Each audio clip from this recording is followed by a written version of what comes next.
Everyone, welcome to my channel. আজকে আমি MacBook air i5 8 GB RAM DDR3 2015 এই model A1466 এই মডেলের ম্যাকবুক এয়ারটি অনেক শব্দ করতো, খুব বেশি শব্দ করে হ্যাং করে। তো এটা আমি আজকে খুলে এটা ব্যাটারি এবং ফ্যান কুলিং ফ্যান চেক করব।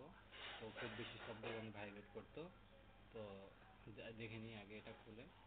তো এটা হচ্ছে ব্যাটারিটা ড্যামেজ হয়ে গেছে মেবি, চার্জিং অবস্থায় চলে, চার্জ ছাড়া চলে না। তো দেখতে পাচ্ছেন এটা খোলার পরে অনেক বেশি, এত বেশি ময়লা যে বলার মতো না, প্রচণ্ড পরিমাণ ডাস্ট। তো দেখতেই পাচ্ছেন প্রতিটা কম্পোনেন্টের সাথে একদম ময়লা লেগে গেছে। তো এটা 2015 মডেল, বুঝতে পারতেছেন এটা অনেক প্রায় 5-7 বছর পার হয়ে গেছে, যার কারণে এটা এরকম অবস্থায় আছে। তো এটা খুব ভালো চলতো, হঠাৎ করে কুলিং ফ্যান প্রচণ্ড পরিমাণে আওয়াজ করে এবং ভাইব্রেট করে, সাউন্ড কোয়ালিটি হচ্ছে একদম নষ্ট হয়ে গিয়েছে। তো এটা এই কারণে খোলা। তো দেখতে পাচ্ছেন একটা চার্জারের একটা ব্যাটারি, আর হচ্ছে কম্পোনেন্টগুলোতে খুবই প্রচণ্ড ময়লা। তো দেখেন আমি অলরেডি ব্লোয়ার দিয়ে এটা ক্লিন করছি। তো ক্লিন করাটা আমি দেখাই না, এই যে ব্লোয়ার, তো ব্লোয়ার দিয়ে খুব আস্তেভাবে এটা আমি ক্লিন করছি।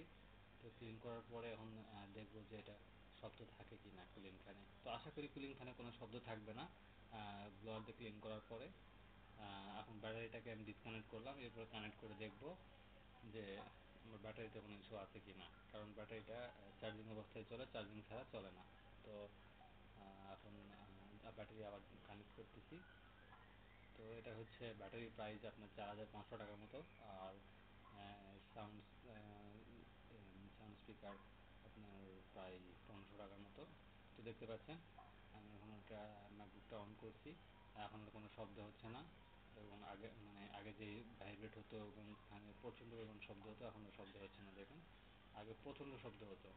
তো আগে যে শব্দটা হতো ওইটা আমি রেকর্ডিং করি নাই, হয়তো রেকর্ড করলে আপনারা বুঝতে পারতেন যে কীরকম অবস্থা ছিল। তো এই হচ্ছে আমার ম্যাকবুকের মডেল, এখানে 13 ইঞ্চ ডিসপ্লে ম্যাকবুক এয়ার।